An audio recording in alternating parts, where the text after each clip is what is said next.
పిలవనున్నట్లు ముఖ్యమంత్రి రేవంత్ రెడ్డి ప్రకటించారు. బనకచెర్ల వివాదం సహా నీటి వివాదాలపై చర్చలకు సిద్ధంగా ఉన్నామని, చర్చల ద్వారానే సమస్యలు పరిష్కారం అవుతాయని ఆయన స్పష్టం చేశారు. అవసరమైతే ఏపీ సీఎం చంద్రబాబు నాయుడును తానే స్వయంగా ఆహ్వానిస్తానని రేవంత్ రెడ్డి తెలిపారు. ఆంధ్రప్రదేశ్లో వివాదాలు కోరుకోవడం లేదని, అయితే తెలంగాణ హక్కులను మాత్రం వదులుకోబోమని ఆయన తేల్చి చెప్పారు. ఏపీ సీఎం చంద్రబాబు నేరుగా కేంద్రం దగ్గరికి వెళ్లి ప్రాజెక్టులకు నిధులు, అనుమతులు అడుగుతున్నారని రేవంత్ రెడ్డి అన్నారు. బనకచెర్లపై ముందే తెలంగాణతో చర్చించి ఉంటే ఈ వివాదం ఉండేది కాదని ఆయన అభిప్రాయపడ్డారు.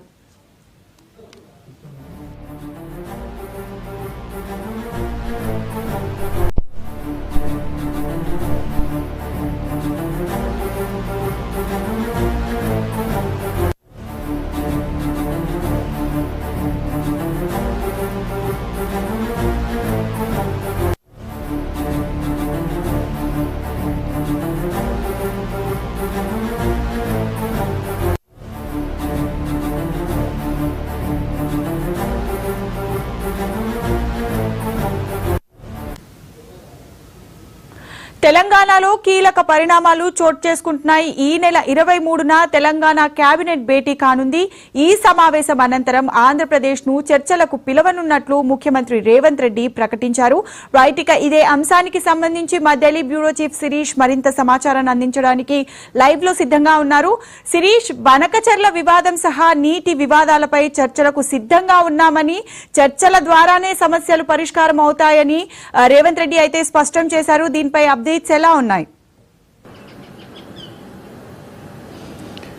భవిత, పోలవరం బనకచెర్లకు సంబంధించి ప్రస్తుతం ఏదైతే వివాదం జరుగుతుందో, ఆ ప్రాజెక్టు నిర్మాణానికి సంబంధించిన వివాదం జరుగుతుందో దానిపైన ఆంధ్రప్రదేశ్ ముఖ్యమంత్రి చర్చల ప్రతిపాదన తేవడం జరిగింది. అవసరమైతే కూర్చొని మాట్లాడుకుందాం, దీనిపైన చర్చించిన తర్వాత తెలంగాణ ప్రాజెక్టులకు పూర్తి స్థాయిలో నీటి కేటాయింపులేంటి కూడా ఇచ్చిన తర్వాతనే మిగిలిన వరద జలాలను మేము ఉపయోగించుకుంటామని చెప్పేసి ఏదైతే ప్రతిపాదన చేశారో ఆ ప్రతిపాదనను తెలంగాణ ముఖ్యమంత్రి సీఎం రేవంత్ రెడ్డి స్వాగతించడం కూడా జరిగింది. ఆంధ్రప్రదేశ్తో కలిసి చర్చించడానికి ఆంధ్రప్రదేశ్ ముఖ్యమంత్రి చేసిన ప్రతిపాదన పైన అంగీకరించడానికి మనకు ఎటువంటి అభ్యంతరం కూడా లేదు. కాకపోతే రాజకీయంగా దాదాపుగా సమాధి అయిన బీఆర్ఎస్ లాంటి పార్టీ అనేది ఈ నీటి జలాల అంశాన్ని ఒక సంజీవిలాగా ఉపయోగించుకొని రాజకీయంగా లబ్ధి పొందే ప్రయత్నం చేస్తోంది. అబద్ధాలతోటి, తప్పుడు ప్రచారాలతోటి ప్రజల్ని తప్పుదోవ పట్టిస్తోంది. ఈ విషయంలో రెండు రాష్ట్రాల ప్రజలకు కూడా క్లారిటీ ఇవ్వాల్సిన అవసరం అనేది కూడా ఉంది. గతంలోనే కేసీఆర్ ముఖ్యమంత్రిగా ఉన్న సమయంలోనే ఈ గోదావరి మిగులు జలాలను ఉపయోగించుకునే విషయం పైన, అంటే దాదాపు 400 టీఎంసీల వరకు కూడా ఆంధ్రప్రదేశ్ ఉపయోగించుకోవచ్చు అని చెప్పేసి కూడా అపెక్స్ కౌన్సిల్ ముందు ఒప్పుకున్నది కేసీఆరే. అలాంటి పార్టీ ఇప్పుడు మాట మార్చి దీన్ని వేరే ప్రయత్నం కూడా చేస్తోంది. ముఖ్యంగా గోదావరి, పెన్నా నదుల మధ్య నీటి పంపకానికి సంబంధించి మాత్రమే మేము మాట్లాడామని హరీష్ రావు చెప్తున్నారు. ఈ గోదావరి, పెన్నా నదుల మధ్య స్టోరేజ్ పాయింట్ ఏంటంటే బనకచెర్ల. సో ఈ విషయం మాట్లాడకుండా, అంటే దాని పేరును మార్చి ప్రజల్ని తప్పుదోవ పట్టించే ప్రయత్నం అనేది కూడా చేస్తున్నారు. సో దీనిపైన రెండు రాష్ట్రాలు కూడా గొడవ పడాల్సిన అవసరం కూడా లేదు. 23వ తారీఖున ఈ అంశం పైన రాష్ట్ర కేబినెట్లో చర్చిస్తాం. అవసరమైతే ఆంధ్రప్రదేశ్ ముఖ్యమంత్రిని తానే చొరవ తీసుకొని చర్చలకు పిలుస్తాను. ముఖ్యంగా గోదావరి నదీ జలాలు ఏదైతే ఉన్నాయో, గోదావరి నదీ జలాలపైన మొత్తం 968 టీఎంసీలు వాటా అనేది తెలంగాణకు ఉంది. అదేవిధంగా 512 టీఎంసీల వరకు ఆంధ్రప్రదేశ్కు ఉన్నాయి. సో తెలంగాణలో ఉన్న ప్రాజెక్టులకు నీటి కేటాయింపులు కూడా పూర్తయిన తర్వాత అసలు వరద జలాల యొక్క లెక్క అనేది ఎంతో తేలుతుంది. అప్పుడు ఆంధ్రప్రదేశ్ ప్రభుత్వం ఆ వరద జలాలను ఉపయోగించుకున్నా తమకు ఎటువంటి అభ్యంతరం కూడా లేదు అని చెప్పేసి ముఖ్యమంత్రి రేవంత్ రెడ్డి సందర్భంగా ప్రస్తావించడం కూడా జరిగింది. అయితే ఇక్కడ గోదావరి నదీ జలాల విషయంలో క్లియర్ కట్గా ఉంది. ఇక్కడ ఎటువంటి సమస్య అనేది కూడా లేదు. సమస్యల్లా కూడా ఏదైతే కృష్ణానది జలాలపైనే, ఎందుకంటే కృష్ణానదిలో నీటి లభ్యత అనేది కూడా తక్కువగా ఉంది. అక్కడ ఏదైతే ట్రిబ్యునల్ ఏదైతే కేటాయించిన వాటా, అంటే ఉమ్మడి రాష్ట్రానికి కేటాయించిన వాటా ఏదైతే ఉందో దాని పంపిణీ విషయంలోనే ప్రస్తుతం గొడవంతా కూడా జరుగుతుంది. అయితే గతంలో హరీష్ రావు అందులో 50% ఇచ్చినా మాకు సరిపోతుందన్నారు. కానీ 50% అంటే దాదాపు 811 టీఎంసీల్లో 405 టీఎంసీలు మాత్రమే. కానీ నేను ఒక అడుగు ముందుకేసి 500 టీఎంసీల వరకు కృష్ణానది జలాల్లో మాకు వాటా కావాలని చెప్పేసి, హక్కు కావాలని చెప్పేసి నేను కోరుతున్నాను. ఇక్కడ కూడా తెలంగాణ ప్రయోజనాల విషయంలో రాజీ పడే ప్రసక్తి లేదు. తెలంగాణ హక్కుల విషయంలో మేము ఎట్టి పరిస్థితుల్లోనూ కూడా రాజీ పడం. అసలు నీటి పంపకాల మధ్య రెండు రాష్ట్రాల మధ్య ఇలాంటి సమస్య అనేది కూడా ఉండకూడదు అన్న ఉద్దేశంతో తెలంగాణ ఇచ్చాం, కాంగ్రెస్ పార్టీ ఇచ్చింది. అయినప్పటికీ కూడా నీటి వివాదాలంటూ కూడా కొనసాగడం అనేది కూడా శోచనీయం. అదేవిధంగా అపర భగీరథుడుగా అపర మేధావిగా చెప్పుకుంటున్న కేటీఆర్ హరీష్లు ఇద్దరు కూడా తెలంగాణ ప్రజలను తెలంగాణ సమాజాన్ని తప్పుదోవ పట్టించే ప్రయత్నం చేస్తున్నారు. దాదాపు 1,27,000 కోట్ల రూపాయలు ఖర్చు పెట్టి కాళేశ్వరం ప్రాజెక్టు కట్టారు. కేవలం 50,000 ఎకరాలు మాత్రమే కొత్తగా ఆయకట్టు సాగు వచ్చింది. ఇప్పుడు అందులో దాదాపు 96,000 కోట్ల రూపాయలు మాత్రమే క్లారిటీ వచ్చింది. మిగిలిన మొత్తం అనేది కూడా తేవాల్సి ఉంది. అయితే కాళేశ్వరం ప్రాజెక్ట్ అనేది కూడా కంప్లీట్ కావాలంటే దాదాపు ఇంకా 50,000 కోట్ల రూపాయలు ఖర్చు పెట్టాల్సిన అవసరం అనేది కూడా ఉంది. అయితే ఇక్కడ ఎక్కువ డబ్బులు వృధా చేసి తక్కువ ఆయకట్టుకు నీరు అనేది కూడా అందిస్తున్నారు. ప్రస్తుతం తెలంగాణలో ఉన్న ప్రాజెక్టులన్నీ కూడా గత ప్రభుత్వ హయాంలో అంటే కాంగ్రెస్ ప్రభుత్వ హయాంలోనే ఆ ప్రాజెక్టులన్నీ కూడా నిర్మాణం కూడా జరిగింది. కేసీఆర్ వచ్చిన తర్వాత చేసిన ఒకే ఒక కొత్త ప్రాజెక్ట్ ఏంటంటే కాళేశ్వరం. ఆ కాళేశ్వరానికి సంబంధించిన ప్రాజెక్టు అనుమతుల విషయంలో కానీ నీటి కేటాయింపుల విషయంలో కానీ అప్పుడు ముఖ్యమంత్రి చంద్రబాబు నాయుడు అదేవిధంగా జగన్లు వీళ్ళతోటి కేసీఆర్కున్న ఒప్పందం ఏంటనేది కూడా తనకు ఇప్పటివరకు కూడా తెలియదు. అయితే ప్రస్తుతానికైతే నేను ఈ విషయంపై మాట్లాడదలుచుకోలేదు. కానీ ఎక్కువ మొత్తాన్ని కూడా ఖర్చు పెట్టి తక్కువ ఆయకట్టుకు నీరు అందించి దీన్ని ఏదో గొప్ప ప్రాజెక్టుగా చెప్పుకోవడం అనేది కూడా కరెక్ట్ కాదు. అసలు అబద్ధాలనే నమ్ముకొని బీఆర్ఎస్ లాంటి పార్టీ పనిచేస్తోంది. ముఖ్యంగా ఈ విషయం మాట్లాడుతూనే ఆల్ పార్టీ మీటింగ్ అనేది ఏర్పాటు చేశాం. అయితే ఆల్ పార్టీ మీటింగ్ ఏర్పాటు చేసినప్పుడు బీజేపీని ఆ సమావేశానికి రమ్మని చెప్పి ఆహ్వానించినప్పుడు కేంద్ర మంత్రి కిషన్ రెడ్డి తనకు ఢిల్లీలో పని ఉందని చెప్పేసి వచ్చి మాకంటే ముందుగానే కేంద్ర మంత్రులను కలిసే ప్రయత్నం కూడా చేశారు. అయితే ఇక్కడ బీజేపీ కూడా ముఖ్యంగా ఆంధ్ర తెలంగాణ ప్రాజెక్టులకు అనుమతులు ఇచ్చే విషయంలో ద్వంద్వ వైఖరిని అవలంబిస్తోంది. ముఖ్యంగా ఆంధ్రప్రదేశ్ ప్రభుత్వం పోలవరం బనకచర్ల ప్రాజెక్టుకు సంబంధించిన ప్రతిపాదన అనేది చేయగానే కేంద్ర మంత్రులు ఆగమేఘాల మీద సమావేశమవుతున్నారు. ఇటు కేంద్ర పర్యావరణ శాఖ మంత్రి ఆగమేఘాల మీద సమావేశమై ఆ ప్రాజెక్టుకు క్లియరెన్స్లు ఇచ్చే ఏర్పాటు అనేది కూడా చేస్తున్నారు. ఫైనాన్స్ మినిస్ట్రీ కూడా ఆ ప్రాజెక్టుకు నిధులు ఇచ్చేందుకు కూడా ప్రయత్నాలు చేస్తుంది. జలశక్తి మంత్రి కూడా ఆ ప్రాజెక్టుకు క్లియరెన్స్ ఇప్పించే ప్రయత్నం చేస్తున్నారు. అదే తెలంగాణకు సంబంధించి గోదావరి నదిపైన కట్టబడే అనేక ప్రాజెక్టులకు ఇప్పటివరకు పర్యావరణ అనుమతులు రాలేదు. ఇంకా పూర్తి స్థాయి అనుమతులు అనేవి కూడా రాలేదు.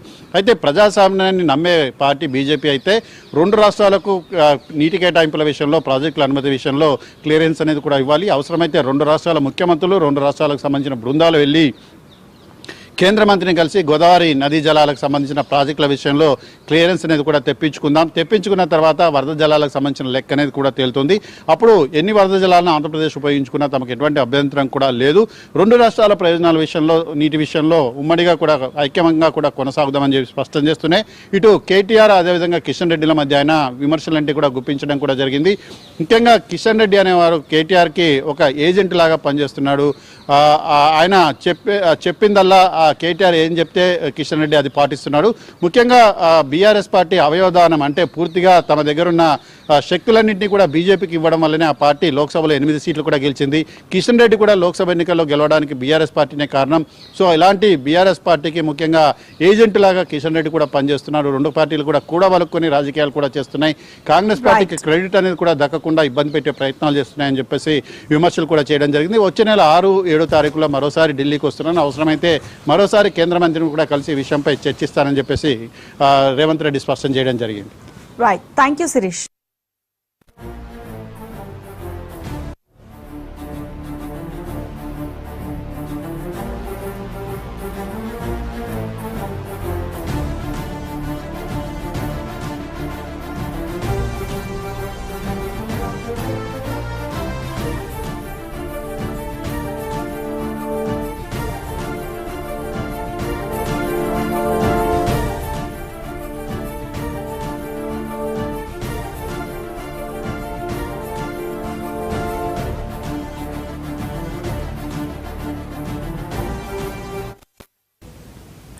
ఆంధ్రప్రదేశ్లోని ప్రతిష్టాత్మక పోలవరం ప్రాజెక్టును భారీ టూరిస్ట్ ప్రాంతంగా మార్చేందుకు రాష్ట్ర ప్రభుత్వం కసరత్తు చేస్తోంది. 2027 చివరి నాటికి ప్రాజెక్టు నిర్మాణం పూర్తి చేయాలని లక్ష్యంగా పెట్టుకున్న ప్రభుత్వం పర్యాటకాన్ని ప్రోత్సహించడానికి వినూత్న ప్రణాళికతో ముందుకొస్తోంది.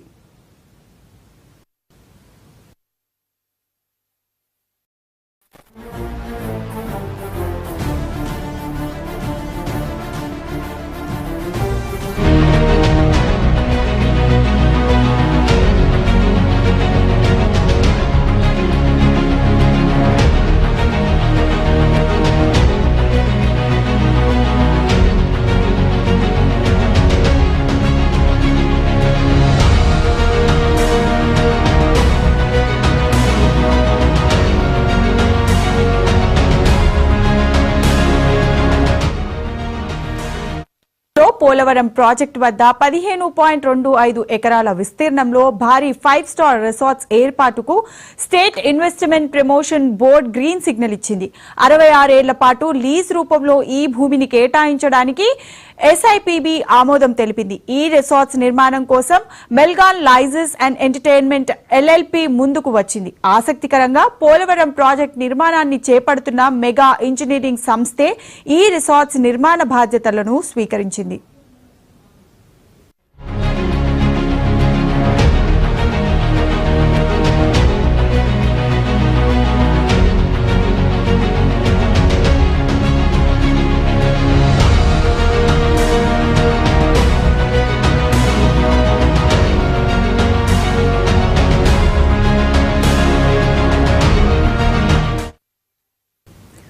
దాదాపు 255 కోట్ల రూపాయల పెట్టుబడితో ఈ రిసార్ట్స్ నిర్మాణం జరగనుంది. దీని ద్వారా సుమారు 1200 మందికి ప్రత్యక్షంగా పరోక్షంగా ఉపాధి లభించనుంది. 2026 జనవరిలో రిసార్ట్స్ పనులు ప్రారంభమై 2029 ఏప్రిల్ నాటికి నిర్మాణం పూర్తి చేయాలన్న లక్ష్యంగా పెట్టుకున్నారు. పోలవరం ప్రాజెక్టుకు ఆనుకొని ఉన్న కొండపై ఈ రిసార్ట్స్ నిర్మాణం జరగనుంది. ఈ రిసార్ట్స్ పూర్తి కావడంతో పోలవరం ప్రాజెక్టు వద్దకు వచ్చే పర్యాటకుల సంఖ్య గణనీయంగా పెరుగుతుందని ప్రభుత్వం భావిస్తోంది. ఇది ప్రాంతీయ పర్యాటక రంగానికి కొత్త ఊపునిస్తుందని ఆశిస్తున్నారు.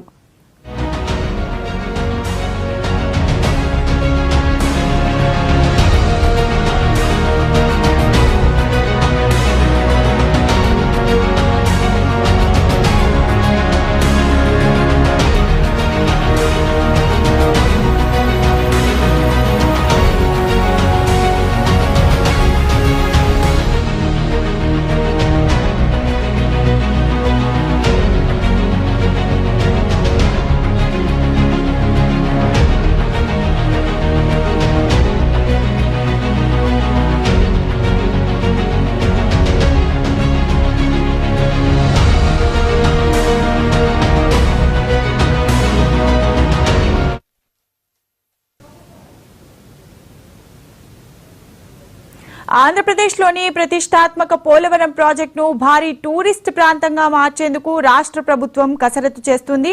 2026 చివరి నాటికి ప్రాజెక్టు నిర్మాణం పూర్తి చేయాలని లక్ష్యంగా పెట్టుకున్న ప్రభుత్వం పర్యాటకాన్ని ప్రోత్సహించేందుకు వినూత్న ప్రణాళికలతో ముందుకొస్తోంది.